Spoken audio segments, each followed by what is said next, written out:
Olá, queridos. Bom dia, bom dia, bom dia. A graça e a paz do nosso Senhor e Salvador Jesus Cristo estejam com todos vocês. Estamos iniciando mais uma manhã de estudo com o nosso querido amigo Reverendo Davidson Bignon. Ele já está posto, já está lá só aguardando. Então, nós vamos iniciar esse momento, como de costume, nós vamos orar. E depois da oração, sim, nós vamos compartilhar aí o espaço para que ele possa nos ensinar, para que ele possa compartilhar conosco os ensinamentos que ele tem tido ao longo desses anos todos de estudo a respeito da teologia da adoração. Antes de mais nada, antes até mesmo de orar, eu quero aí dar parabéns aos professores, né? Hoje é dia dos professores, então quero dar parabéns aos professores, que Deus continue abençoando a vida de cada um de vocês e fortalecendo, dando aí perseverança, porque cada dia que passa é um desafio ministrar, ensinar, porque a gente vê uma série de questões, né, que muitas das vezes nos entristece. Se entristece a nós que estamos do lado de fora, que dirá vocês, né, que estão dando o melhor em prol de uma sociedade cada vez melhor, cada vez mais aperfeiçoada, cada vez mais conhecedora, até mesmo para que essa sociedade se torne forte e assim possa contribuir em diversas dimensões, áreas aí da sociedade. Vamos orar então. Obrigado, Senhor, por essa manhã, obrigado, Senhor, por esse dia, obrigado, Senhor, por essa manhã de quarta-feira que o Senhor nos permite já iniciar o dia e iniciar o dia agradecendo ao Senhor por tudo aquilo que o Senhor tem feito por cada um de nós. Obrigado, Senhor, pelo dom da vida. Obrigado, Senhor, pela salvação que temos em Ti. Obrigado, Senhor, pela vida, Senhor, dos meus amados irmãos e amigos que vão se conectar a nós e que o Senhor abençoe a cada um deles. Quero te agradecer também pela vida dos professores. Quero te agradecer, Senhor, pela vida daqueles que receberam o dom, a capacitação para compartilhar os conhecimentos. Que o Senhor continue abençoando a cada um deles, os professores que militam nas universidades, que militam nas escolas, os professores também que militam, Senhor, na escola dominical, que o Senhor abençoe a cada um deles também. Eu peço ao Senhor que continue dando amor, Senhor, por esse dom, por esse objetivo, por esse propósito. Eu quero pedir que o Senhor continue dando perseverança. Eu quero lhe pedir que o Senhor continue suprindo as necessidades de cada um deles, para que eles continuem cada vez mais, Senhor, não apenas empolgados, mas que eles sejam renovados, que eles sejam cada vez mais fortalecidos e continuem amando a arte de ensinar, a arte de poder, Senhor, gerar pessoas cada vez mais melhores, saudáveis, sob todos os pontos de vista, e assim possamos ver, Senhor, jovens fortalecidos, jovens éticos, jovens, Senhor, que vão contribuir no futuro com a melhoria cada vez maior do nosso país. Paizinho querido, abençoa aqueles que estão em deslocamento, aqueles que estão indo para o trabalho, aqueles que estão retornando do trabalho, aqueles que estão saindo para resolver algumas questões pessoais aí, Senhor, nos órgãos públicos, outras questões pessoais, Senhor, relacionada à saúde, ou talvez para resolver alguma questão em alguma outra área, Senhor. Abençoa cada um deles. Abençoa aqueles que estão retornando do trabalho, abençoa aqueles que estão indo para a universidade, para a escola. Em nome de Jesus. E mais uma vez, eu te peço por essa programação, mais uma vez, eu te peço, Senhor, por esse estudo, que o Senhor dê unção, dê sabedoria ainda mais ao teu servo, para ser instrumento das tuas mãos, para ser boca do Senhor nessa manhã, através dessa live. Em nome de Jesus eu te oro e já te agradeço. Amém. Vamos então chamar Reverendo Davidson. Bom dia, bom dia, bom dia. Bom dia, pastor Aderson. Tudo bem com você? Tudo bem com a sua família? Tudo jóia, graças a Deus. E você, tudo jóia? Graças a Deus, tudo bem aqui, né? Também quero dar os meus parabéns aos professores. Hoje é o dia dos professores, especialmente aqueles que lutam para ensinar a palavra de Deus, não é? Que todos possamos ter essa bênção na nossa vida, né? De poder ensinar a Bíblia, poder ensinar a palavra de Deus. Aliás, a Bíblia diz, né? Aquele que ensina, que haja dedicação ao ensino, né? Que Deus É então nos verdade. abençoe, abençoe a todos os professores, em nome de Jesus. Amém, amém. Como é que tá sua mamãe? Como é que tá sua sogra? Graças a Deus estão bem dentro do quarto delas, né, mas Deus tem abençoado também, tem cuidado delas, graças a Deus. Graças a Deus e a esposa, tudo jóia? Está bem, né, ela está dormindo ainda, daqui a pouco ela se levanta para a gente fazer um café, e então a gente, né, começar o dia bem, né. Jóia, meu amigo. Então, eu vou me retirar devagarzinho para que você possa ficar bem à vontade e ser boca do Senhor nessa manhã para nós, tá bom? Bom Amém, dia. meu querido. Amém, obrigado. Como sempre, né, a gente começa falando aqui, pastor Aderson, de nossas literaturas, né, já que hoje é o dia do professor. Convido você a conhecer as obras de um professor, né, e abençoar a vida de um professor nosso, né, que sou eu no caso. Então, pastor Aderson, vamos colocar aqui a tela, vamos começar então a trabalhar e a mostrar o que o Senhor, né, tem colocado diante de nós, né, para estarmos fazendo aqui a obra dele. Então, nós temos aqui, né, o nosso site da Wiclap, como você já conhece. Aqui você acha todas as minhas obras, não é? Então você tem aqui, ó, obras devocionais, obras de exegese, material para pregadores, e eu quero chamar a atenção de vocês para os salmos, né? Hoje é o dia dos professores, a gente tem que adorar a Deus, louvar ao Senhor pela bênção da vida, né? Eu quero chamar então a atenção de vocês para os meus salmos comentados. O primeiro salmo deles é o Salmo de número 23, é muito conhecido, esse livro aqui tem sido ainda muito requisitado, tem sido uma bênção, né, para a gente poder trabalhar aqui o Salmo 23 com todos os segredos revelados à luz do hebraico bíblico. Então você percebe aqui, né, nessa capa, você tem aqui, ó, o Salmo 23, versículo 1, em vários tons aqui de hebraico, aqui, né, compondo a capa, né? Eu tenho aqui o prefácio do professor Samuel Monteiro.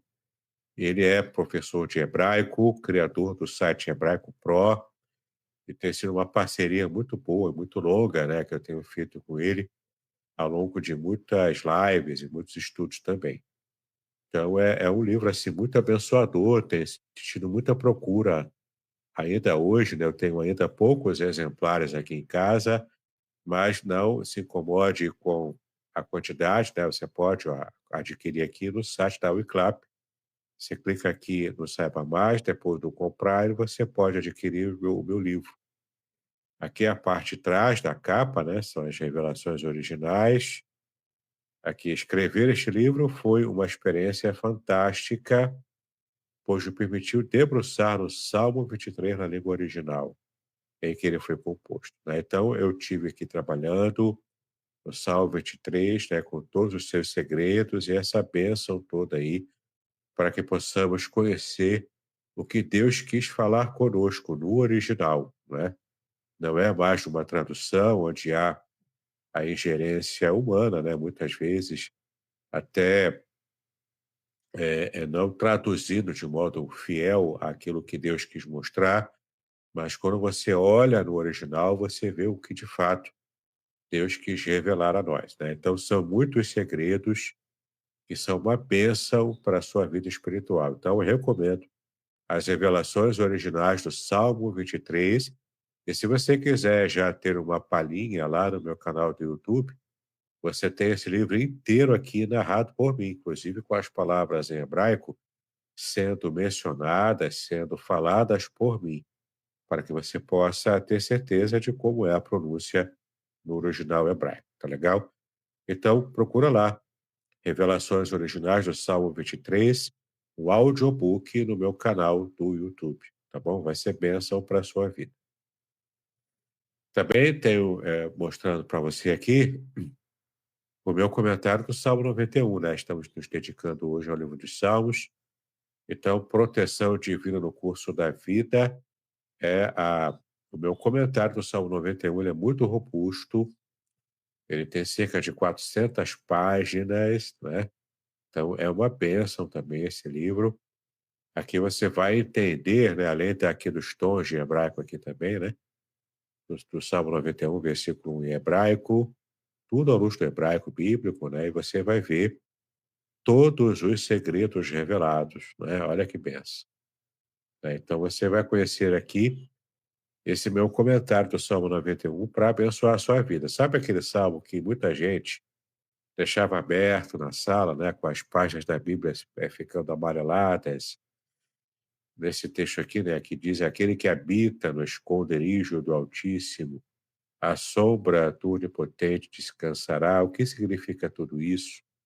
Quais são as palavras, as revelações divinas do Salmo 91, não é? Então, tudo está ali à luz do hebraico também, para você conhecer em profundidade o que Deus tem mostrado, não é? Só para você ter uma ideia, quando diz, né, que o que habita no esconderijo do Altíssimo, à sombra do Onipotente descansará, o verbo habitar ali, e a chave, né, o verbo que significa você fazer morada como um viajante que para no meio do caminho numa pousada e renova as suas forças. É habitar nesse sentido, habitar porque está renovando as forças, e é uma habitação, no caso, não temporária, mas uma habitação permanente. Então tem segredos aqui no Salmo 91, inclusive a alusão a outros deuses, a outras crenças do mundo antigo que você precisa conhecer para que faça sentido certas palavras de proteção que aparecem ali no Salmo 91. Então é um livro muito bom também, é um comentário robusto, talvez o maior comentário em língua portuguesa feita por um brasileiro do Salmo 91. Tá legal? Então procura lá, você vai gostar também, vai ser uma bênção para a sua vida. O meu último livro dos Salmos, que eu quero também enfatizar para você, é o Salmo 139, comentado por mim, né? Em tua presença, encontre a intimidade com Deus, no Salmo 139. Aqui são todos os segredos revelados à luz da Bíblia hebraica, no salmo também conhecido nosso, né? O Salmo 139, que diz: Senhor, tu me sondas e me conheces quando eu me assento, me levanto, né? Então, esse texto aqui é muito bonito, é um texto que geralmente usamos para pregar e falar em épocas de aniversário, quando de fato Deus tem revelado, né, a sua grandeza e a sua bênção. Esse também é um livro robusto. Aqui, ó, é um comentário do Salmo 139, um dos textos mais profundos e inspiradores das Escrituras. Escrito por Davi, esse salmo nos conduz a uma reflexão sobre a grandeza de Deus e sua relação íntima com cada um de nós.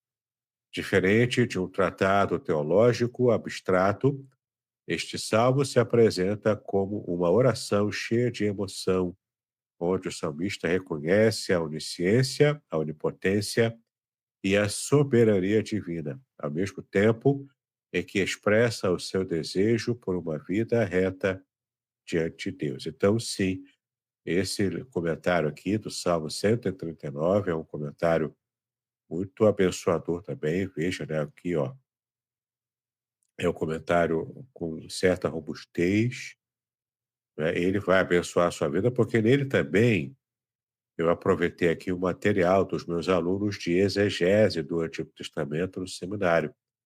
Então, um adendo que tem aqui no livro do Salmo 139 é o comentário final, né, de exegese desses meus alunos no Seminário Petel. Então é bem interessante você conhecer também o desenvolvimento daqueles que estudam hebraico comigo no seminário e saber e perceber a colaboração deles para esse livro com a exegese que eles fizeram do Salmo 139. Tá legal? Muito bem, então esses são os livros, comentários dos Salmos, que eu quis deixar para vocês aqui. E agora nós estamos já entrando no conteúdo de hoje, lembrando que nós estamos aqui nesse material gratuito que você pode solicitar, a teologia da adoração, né, já que estamos falando de adoração, por isso eu quis tratar dos Salmos, né, que são é o livro de adoração do Antigo Testamento por excelência, e você pode solicitar gratuitamente esse PDF com um resumo de tudo aquilo que estamos estudando ao longo, né, das aulas sobre a teologia da adoração. E hoje vamos falar, já que já tratamos de adoração no Antigo e no Novo Testamento, e todos os fatores teológicos da adoração, vamos tratar hoje sobre os elementos da adoração cristã. Nós já vimos a adoração no Novo Testamento, então já temos o cristianismo em perspectiva nesse momento, né, de adoração. Vamos ver aqui os elementos que aparecem então na adoração cristã, tá bom? Primeiro, temos aqui o primeiro elemento, que é a leitura e a exposição das Escrituras. Sim, quando o cristão adora, ele está adorando pautado na palavra de Deus. Então, a gente não tem liberdade para adorar como desejamos, né, ao nosso bel prazer. Não, a gente tem um parâmetro, e esse parâmetro é a própria palavra de Deus, né? Veja aqui em 1 Timóteo 4:13, aqui na Nova Almeida Atualizada. Até a minha chegada, dedique-se à leitura pública da Escritura, à exortação e ao ensino. Então você perceba que há aqui a leitura pública da Escritura. Era uma prática na adoração da igreja do primeiro século, da igreja originária, né, que alguns chamam de igreja primitiva, eu mesmo já usava essa nomenclatura há muito tempo, mas hoje em dia nós temos uma maneira melhor, né, de nos referirmos à igreja do primeiro século, que é propriamente a igreja do primeiro século ou a igreja originária, tá? Que é um jeito mais coerente também de se falar. Então, Paulo falando aqui para Timóteo, que até que ele voltasse, né, pudesse estar novamente com o Timóteo, Timóteo deveria dedicar-se a essa leitura pública das Escrituras, aqui no ambiente de culto, a exortação, né, aqui no ambiente mais intimista, e ao ensino também da palavra, né? Então ele tinha que se dedicar a isso. Veja como hoje é o dia dos professores, né? Perceba aqui a importância que Paulo dava ao ensino da palavra, mesmo no contexto da adoração. Então, quando nós, né, que somos professores, ensinamos a palavra de Deus, também é um ato de adoração. Eu tenho ensinado na igreja, mesmo aqui nas nossas lives, que as pessoas geralmente as pessoas pensam e acreditam que a adoração só acontece com música, né, com louvores, mas não, você adora a Deus com todos os seus talentos, com todo o seu corpo, com toda a sua mente, com todo o seu coração. Então, tudo o que você faz é um ato de adoração a Deus, e adoração é serviço. Adorar é servir a Deus, né?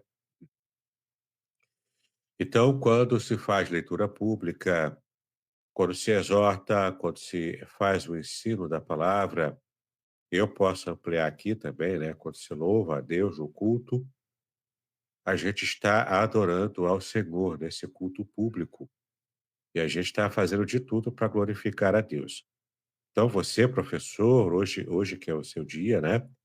Lembre-se, quando você ensina a palavra de Deus, no ambiente que ele é propício para ensinar, que ele é favorável, né, para o ensino da palavra, você também está adorando a Deus. E mesmo se você ensina a sua disciplina secular, né, português, matemática, história, geografia, você ensina outros assuntos e outras matérias na escola, na faculdade, né? Enfim, seja lá qual for o seu campo de atuação, tudo o que você faz, tudo que você ensina é um ato de adoração. Tá legal? Bom, além da leitura e exposição das escrituras na adoração do culto público, também tinha a oração, não é? Veja aqui em Colossenses, capítulo 4, versículo 2, que Paulo também disse, né? Perseverai na oração, vigiando com ações de graças. Então, essa perseverança na oração, ela é parte integrante do culto público e é uma parte muito importante desse culto. Ninguém consegue, de fato, cultuar a Deus, servir ao Senhor, se não estiver falando com Ele, né? Colocar a sua vida totalmente nas mãos do Senhor, né? E você faz isso quando ora, quando se coloca diante dele, numa oração sincera, numa oração abençoadora, né? Então, perseverar, por que que o Paulo fala em perseverar, né? Porque existe aqui o esforço, veja que está no imperativo, o imperativo é uma ordem que Paulo dá, não é? Então, se ele deu uma ordem, é porque essa ordem é passível de ser obedecida. Paulo não daria uma ordem que não pudesse ser obedecida. Então, a obediência à ordem da perseverança na oração, essa perseverança, né, essa obediência, ela é consciente. Então, você precisa conscientemente, você precisa, com a sua consciência livre, com a sua vontade também, com a sua força de vontade, se esforçando para ter uma vida de oração perseverante. Por que isso? Porque se não perseverarmos, se não houver esse esforço intencional para ter uma vida de oração, a gente acaba não tendo, porque a nossa carne não vai permitir que a gente esteja se esforçando para ter uma vida de oração, entende? Então, é preciso perseverança. Sem perseverar, não há como termos uma vida de oração. E se não temos uma vida de oração, não temos vitórias, não temos poder, não temos o favor de Deus atuando a, a, em nossas situações, em nossas crises, né? Porque a gente precisa entender que Deus atende às nossas orações na medida em que, é claro, nós estamos falando com Ele, estamos orando, né? Então, lembre-se aqui, um culto público, uma adoração pública tem que ter leitura e exposição da palavra de Deus, tem que ter oração perseverante, tem que ter também louvor e cânticos, né? Veja que Efésios 5,19, cantando e louvando de coração ao Senhor. Então, o louvor, os cânticos, né, eles fazem parte da nossa adoração também, do nosso culto público. Então, veja aqui, pregação, leitura e exposição, né, que é a pregação da palavra, oração faz parte do nosso culto, louvor e cânticos também. Veja a importância de estarmos louvando a Deus como também um ato de adoração, um ato didático de adoração. Por isso que é importante você levar em conta a teologia que está sendo cantada em nossos cultos. Por isso fizemos aquela digressão longa, analisando alguns cânticos aqui do mainstream, vendo erros teológicos, vendo erros até gritantes e heresias, ou até algumas incongruências, né, alguns detalhes que podem resvalar para uma compreensão errada do que a Bíblia ensina. Enfim, a gente viu aqui, né, até situações de péssimo gosto musical nessas letras e cânticos, mas enfim, né? Então, o louvor e os cânticos são também parte da adoração e são também parte importante. Então, sim, faz diferença o ritmo, faz diferença a melodia que você canta, os acompanhamentos, faz muita diferença a letra do que você está cantando. Então, tudo isso vai interferir no modo como Deus vai receber ou não a sua adoração através da música, né. Então, estamos falando aqui da leitura e exposição das escrituras no culto público, a oração, o louvor e os cânticos também na adoração pública. E agora estamos falando do sacramento da ceia do Senhor.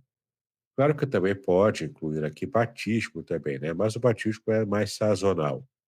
A ceia do Senhor é um sacramento, né, que é ministrado, que é apresentado, com um pouco mais de periodicidade, né. No caso aqui no Brasil, todas as igrejas evangélicas, elas costumam fazer a ceia do Senhor uma vez por mês, né.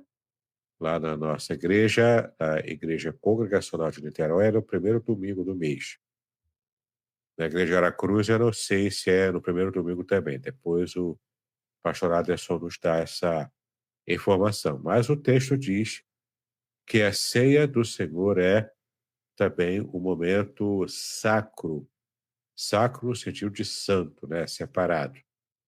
E olha o que o texto diz, né, 1 Coríntios 11, 24, que é a passagem clássica da ceia do Senhor, e esse texto diz: "Fazer isto em memória de mim". Então é para continuar fazendo até o dia em que o Senhor voltar. Como Jesus não voltou ainda, então ainda continuamos participando da ceia do Senhor até o momento em que ele volte, não é? Então veja aqui os elementos do culto público, da adoração pública: leitura e exposição da palavra, oração, louvor e cânticos e, por fim, a ceia do Senhor como esse sacramento, esse momento sagrado, especial, separado, para estarmos adorando o Senhor, né, através da ceia do Senhor, que é aquele momento de comunhão, em que estamos compartilhando como um corpo de Cristo, né, todos juntos, os símbolos do corpo de Cristo, foi moído na cruz do Calvário, através do pão, e o símbolo do sangue de Cristo, vertido na cruz, através do suco da uva, né, ou do vinho, né, também, como era antigamente. Então, tem até um fator interessante que eu já falei assim várias vezes enquanto eu ministrava a ceia, que, por exemplo, quando o pão, né, para que ele se torne pão, você tem que pegar o trigo, tem que colher o trigo, tem que moer o trigo, tem que amassar a massa, né, feita com o trigo e colocar no forno para depois virar aquele pão. O pão é aquele pão pita, né? Que a gente chama hoje pão pita, aquele pão árabe, aquele pão redondo, né, que dá para abrir e colocar dentro dele como se fosse uma bolsa. Dá para colocar dentro dele o recheio que você quiser, né. Esse é o pão pita, é o pão árabe, é o pão também que se comia na época de Jesus, né. Agora o pão da ceia não é esse pão, né, o pão tecnicamente da ceia é o pão ázimo, é o pão sem fermento. É o pão que é chamado em hebraico de matzá. Esse pão sem fermento, ele é duro. Ele é como se fosse um grande biscoito creme cracker, sem sal e sem fermento, né? Ele é apenas a farinha amassada com água e mais nada. Às vezes você coloca até óleo, né? Óleo então azeite. Mas geralmente é água mesmo que se faz. Aí a massa, depois de pronta, fica como se fosse um sabor, né? Crocante de um creme cracker, só água, né? Não tem sal, é só o creme cracker água. É um crocante, né? Tostadinho, né? É gostoso. Fora da Páscoa, o judeu usa esse pão até para fazer pratos, né? Fazem até lasanha com esse pão, né? Em vez de usar aquela massa de lasanha, usa o pão ázimo. O judeu costuma fazer assim, né? Mas enfim, estamos falando aqui da ceia do Senhor. Então é esse pão ázimo, é o matzá, é o pão sem fermento, e é o suco de uva, né? Antigamente se usava o vinho propriamente.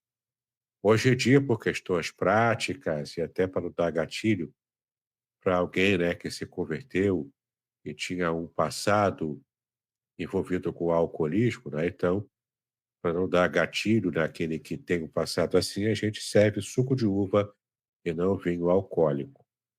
É uma questão prática também, né. Então é para a gente entender que a ceia do Senhor, ela tem essa representação. Então, tanto o trigo precisa morrer e ser triturado e depois assado no forno para virar o pão, quanto também a uva, né, precisa ser esmagada no lagar, como era feito antigamente. O lagar era uma espécie de tonel, preparado, né, às vezes de madeira, para poder colocar ali as uvas que eram, colhidas, né, lá do vinhedo, de Israel, na época de Cristo, e o escravo, ou a mulher, ou uma criança, colocava ali, ficava pisoteando as uvas e esmagando todas elas, para que o suco da uva escorresse, e depois aquele suco, né, da uva pisada junto com a semente, junto com a casca também, tudo junto ali, né, ia sendo depurado, então aquele suco ia para a época de fermentação. Ia para odres, ia para tonéis, de antigamente, né, que eram chamados de talhas também, eram colocados ali com tampa ou às vezes sem, para poder fermentar e virar o vinho. Então, essa uva foi esmagada, portanto, no lagar para que pudesse depois, né, pelo processo natural de fermentação, virar o vinho. Então perceba, o trigo morre, a uva morre, para que se torne algo melhor. O vinho morre, o trigo morre para virar pão e a uva morre para virar vinho, não é? Que é o símbolo da alegria na época bíblica. E além disso, quando o participante da ceia do Senhor come dos elementos, ele come, né, da parte do pão, aquele pão ázimo, né, que é aquele grande biscoito creme cracker, somente água, né, que é partido, e é partido mesmo, né, não é rasgado como o pão pita, ele é partido, porque ele é quebradiço, né, ele é meio seco e quebradiço. Então ele é partido, distribuído os pedacinhos para as pessoas comerem, e quando a pessoa come o pão e bebe o vinho, né, esses 2 elementos passam a fazer parte, do metabolismo daquele que comeu e bebeu, né. Então, tanto o que comeu, simbolizando comer o corpo de Cristo, então, ele agora faz parte do seu metabolismo, ele faz parte da sua própria vida. Como também o vinho bebido, né, ele é bebido e ingerido e ele faz parte agora do seu metabolismo também. Então, entende, o simbolismo forte disso é você fazer do corpo de Cristo representado pelo pão e o sangue de Cristo representado pelo vinho, fazer desses elementos que simbolizam o sacrifício de Cristo na cruz do Calvário, ele agora é parte integrante e íntima da sua vida. Não tem mais como separar, você já está intimamente ligado tanto ao pão quanto ao vinho, né, que representam o próprio Cristo no seu ato de sacrifício em salvação por nós, tá? Veja como a gente tem um elemento simbólico muito forte, muito poderoso, e a gente nem se dá conta disso quando participa da ceia do Senhor nos cultos, né, de ceia, tá bom?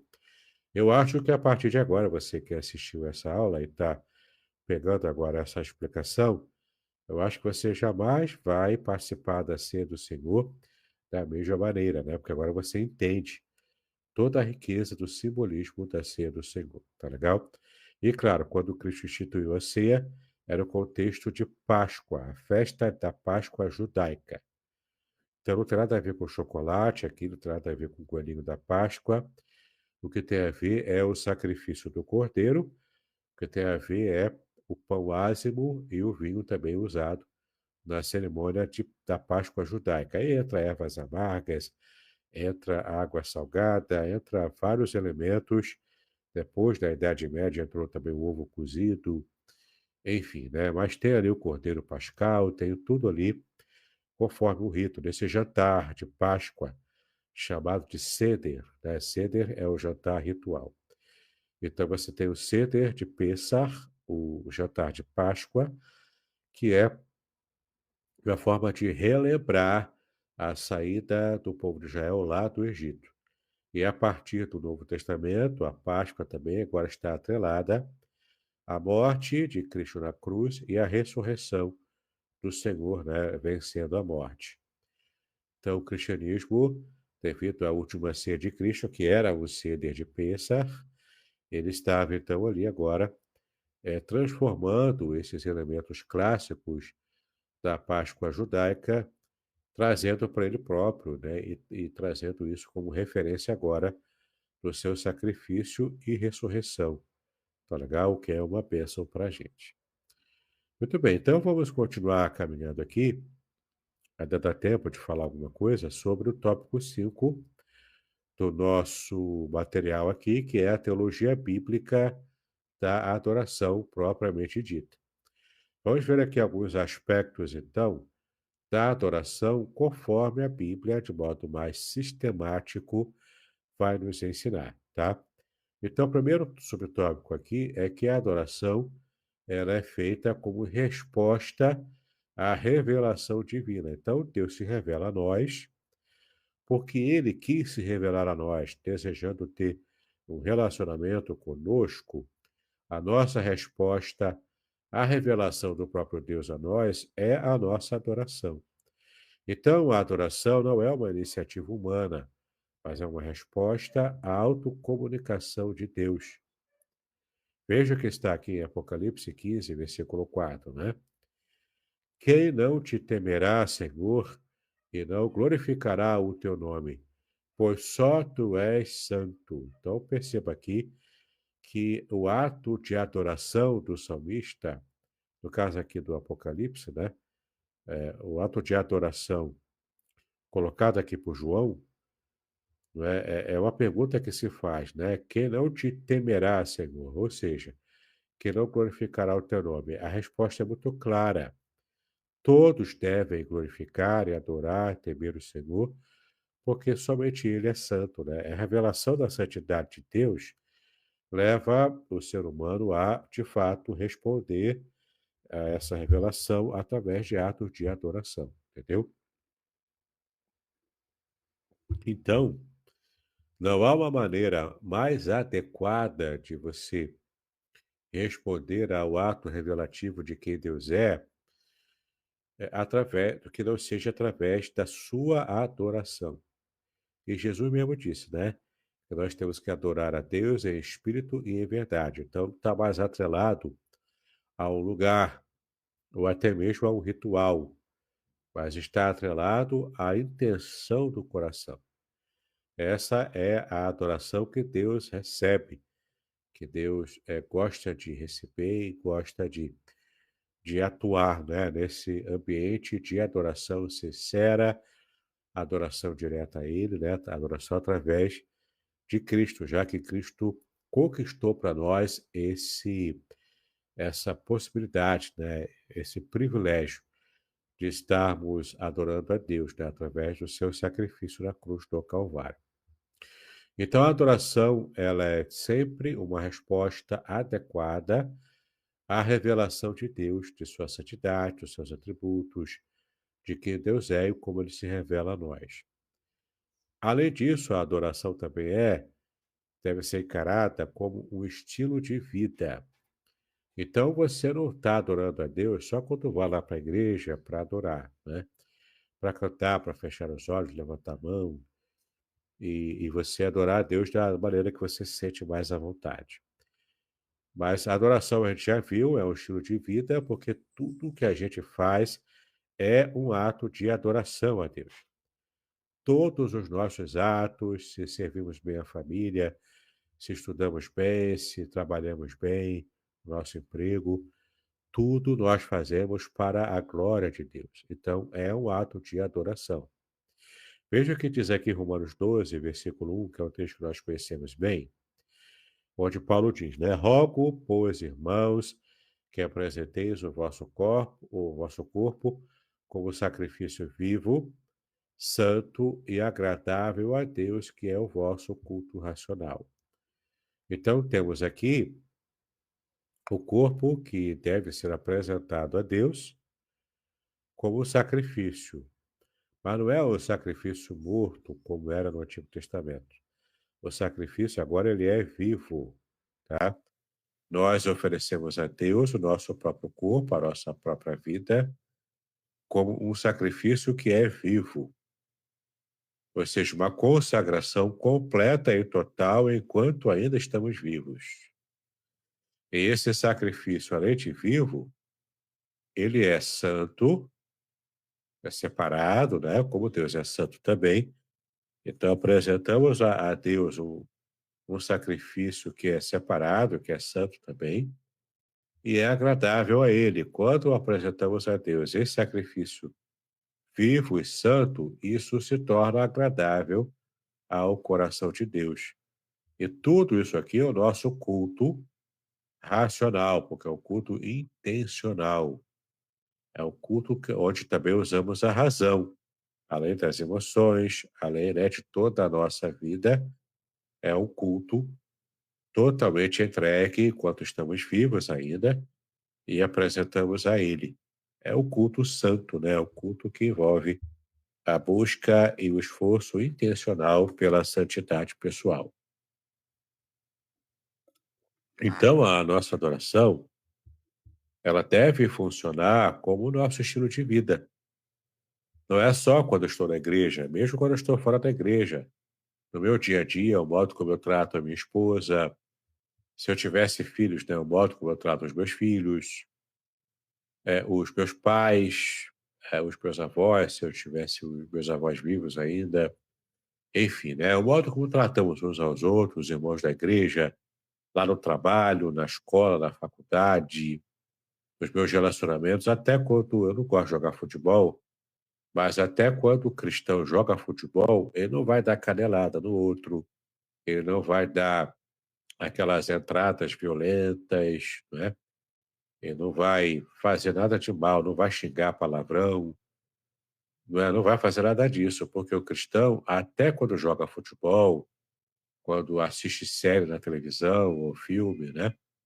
Quando maratona série, alguma coisa assim, ou fica zapeando na internet, rolando feed, né, de internet, esse cristão também está glorificando a Deus. Até quando você fica vendo bobagem na internet, eu acho que você não deveria ficar perdendo tanto tempo vendo bobagem na internet, né? Mas mesmo assim, você tem que pensar, eu estou glorificando a Deus com essa piada que eu estou vendo aqui na internet, com esse meme, né? Enfim, né? Tudo o que fazemos da vida tem que ser para a glória de Deus, né? A adoração, ela também tem um fator escatológico. Você sabe que a escatologia diz respeito ao final dos tempos, né? Ao modo como Deus vai terminar esse sistema corrompido, né, de governo e de existência e vai restaurar a terra para criar nela uma nova terra. Então, teremos aqui no aspecto escatológico, teremos os novos céus, o novo céu e a nova terra, né? E isso aqui tem a ver, então, com a adoração também, porque a adoração continua no aspecto escatológico, ela continuará na eternidade.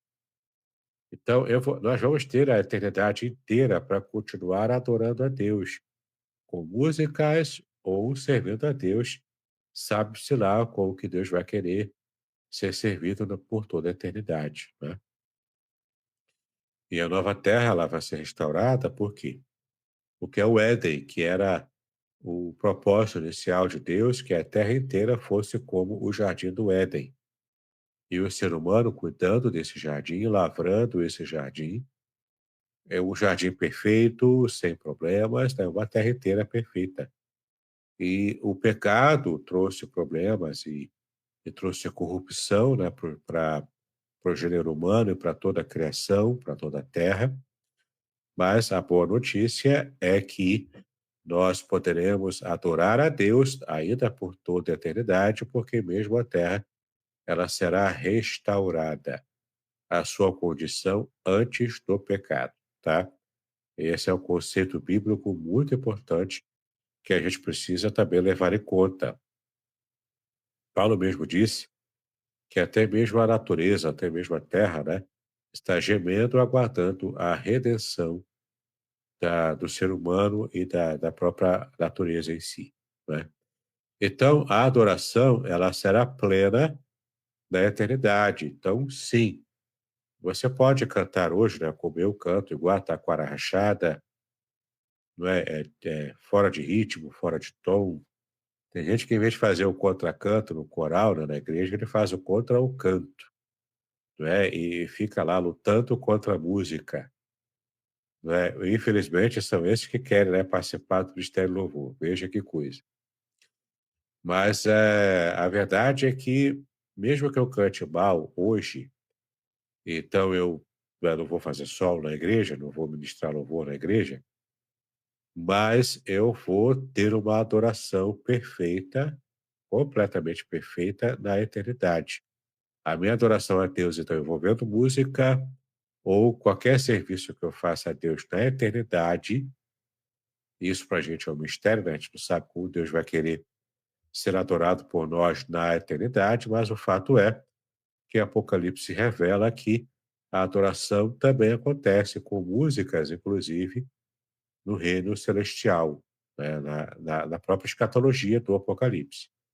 Veja aqui Apocalipse 7, versículo 11. E todos os anjos estavam em pé, prostraram-se diante do trono e adoraram a Deus. Os homens também vão fazer isso, mas aqui, ó, até os anjos estão adorando a Deus. Até aqueles, né, aquelas criaturas que Deus criou, que Deus fez, e que são assim em poder maiores do que nós. Mas Deus nos ama, né, a ponto de fazer até mesmo cada um de nós, né, como se fôssemos, né, superiores aos anjos, embora não sejamos, em termos de poder, né, em termos de constituição até do próprio ser. Então, nós temos aqui a condição de podermos também adorar a Deus por toda a eternidade, mesmo no escatom, né, mesmo depois da volta de Cristo, em todas essas perspectivas escatológicas, tá legal? Muito bem, agora eu quero deixar a palavra com o pastor Aderson, né, na próxima semana vamos continuar falando sobre os aspectos práticos da adoração na igreja, tá bom? Pastor Aderson, a palavra é sua. Joia, joia. Bom dia aí, meus amados irmãos. E o Magmar está aí conosco também.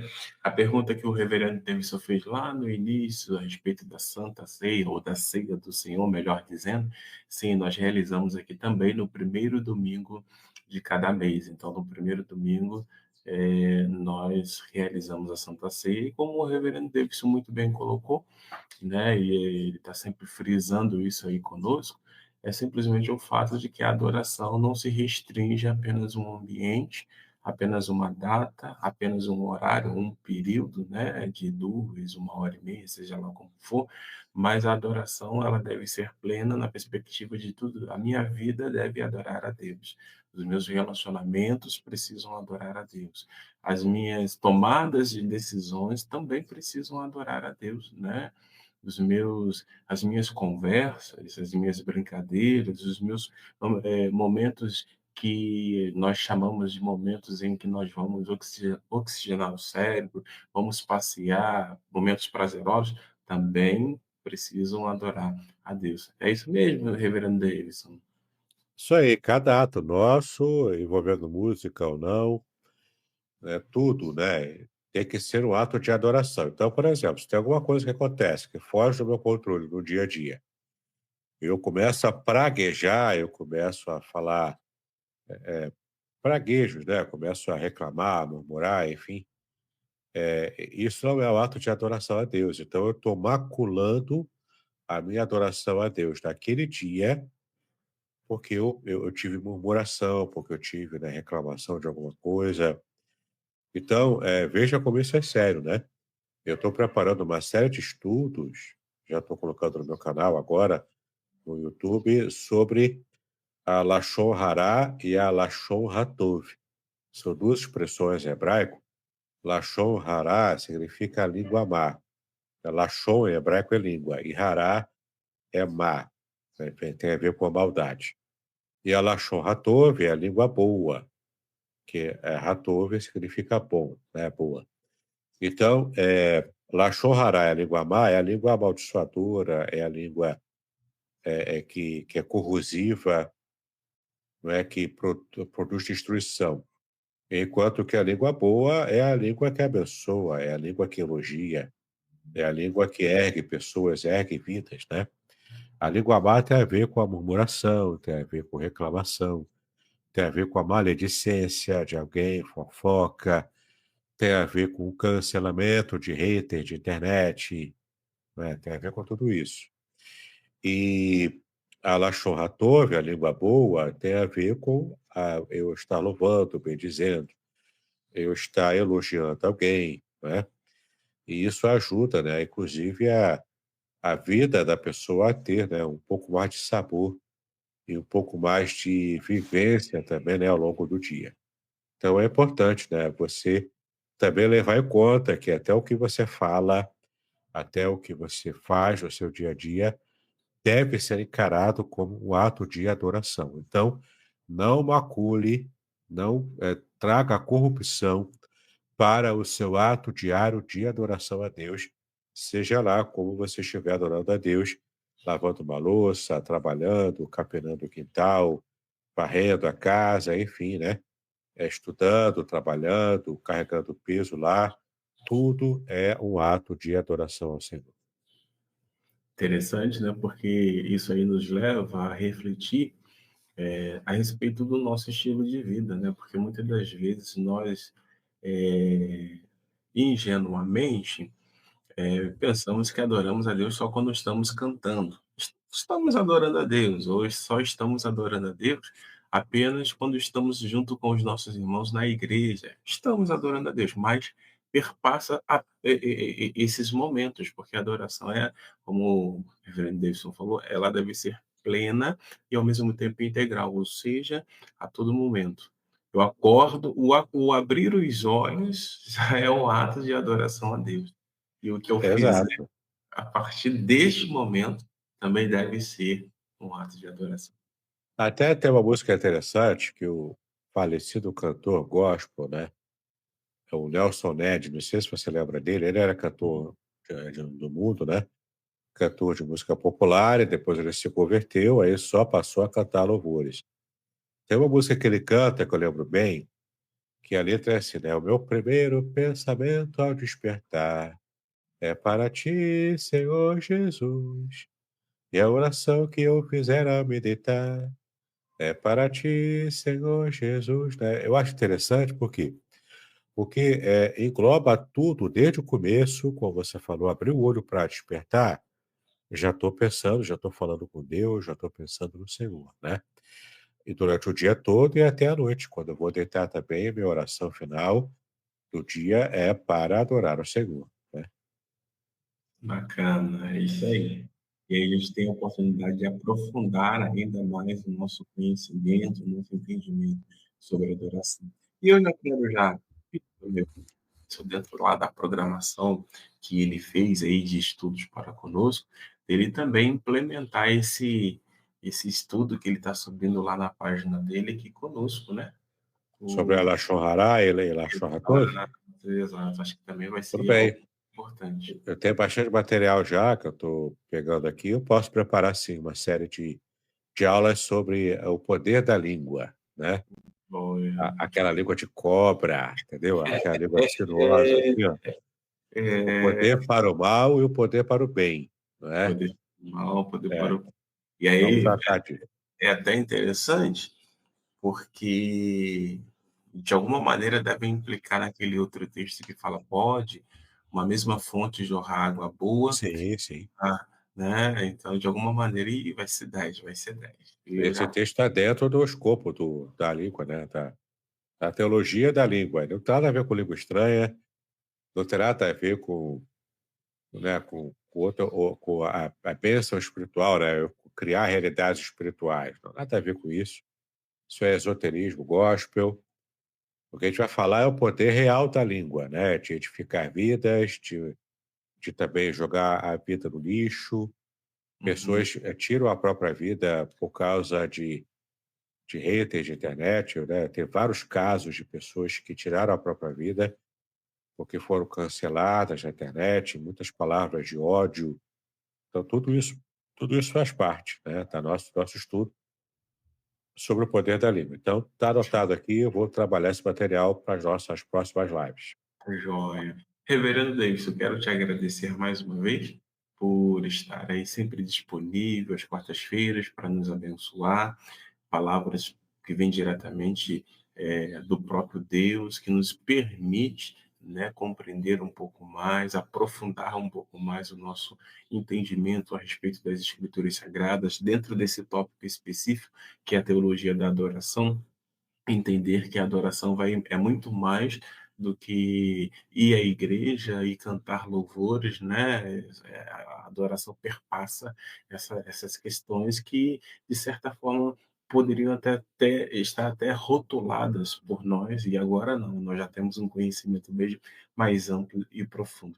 Que Deus possa continuar te abençoando, que Deus possa continuar te dando sabedoria dos altos para estudar, para poder então compartilhar, né, desse saber da parte de Deus para conosco, que assim sermos cristãos melhores, fortalecidos, sermos cristãos aí embasados na palavra, e a partir daí também ser instrumento nas mãos de Deus para também fortalecer outros amigos, outros irmãos. Vou pedir a você que faça aí, por gentileza, as suas considerações finais, e ao final também possa também orar por nós, tá bom? Amém, né? Como sempre, é uma grande alegria estar aqui também, trazendo tanto o conteúdo bíblico, quanto também trazendo, né, meditações devocionais. Então, vamos fazer a oração e lembrando que já estamos chegando quase no final do nosso transcurso aqui da teologia da adoração, e já está anotado, depois disso tudo, depois de terminarmos a teologia da adoração, nosso próximo material de estudo vai ser o poder da linguagem, tá bom? O poder da língua, tanto para o bem quanto para o mal. Então, fique atento aí, vai ser bênção também para a nossa vida estudar esse assunto. Pai, nós te louvamos por estarmos em tua presença durante essa manhã, por esse estudo que terminamos agora, ó Pai, nessa aula.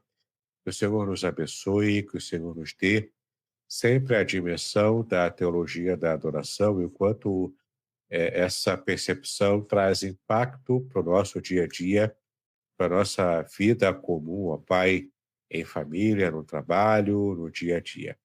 Pedimos a Ti a Tua bênção, então, para que jamais percamos essa dimensão e que possamos de verdade, Senhor, colocar diante do Teu altar a nossa vida como um todo, que cada ato do nosso dia seja um ato de adoração ao Senhor. Seja um ato consciente, seja um ato ainda inconsciente de adoração, mas que o Senhor nos livre de toda a mácula, de toda a corrupção que possamos fazer no dia a dia, na adoração direta que fazemos a Ti. Então, trata conosco durante esse dia de hoje, durante o restante da semana. É como pedimos a Ti, em nome de Jesus, hoje e para todo sempre. Amém e amém. Amém, meus amados irmãos. Que Deus abençoe a cada um de vocês. Peço que continue compartilhando aí os nossos links com outras pessoas para que elas possam ser abençoadas e edificadas. Bom dia, nossa irmã Zilmaia Guimarães. Eu fico tranquilo porque às vezes aparece aqui uma, duas pessoas, né, assistindo, mas quando a gente vai lá no canal, a gente vê lá que a quantidade de pessoas que assistiram passaram de 30, passaram de 40, e isso aí é muito nos deixa agradecidos, né, a Deus, porque de fato estamos alcançando vidas. Até semana Amém. que vem. Reverendo Davidson, Deus continue te abençoando e abençoando a sua esposa e os seus também. Amém, querido. Shalom a todos. Shalom.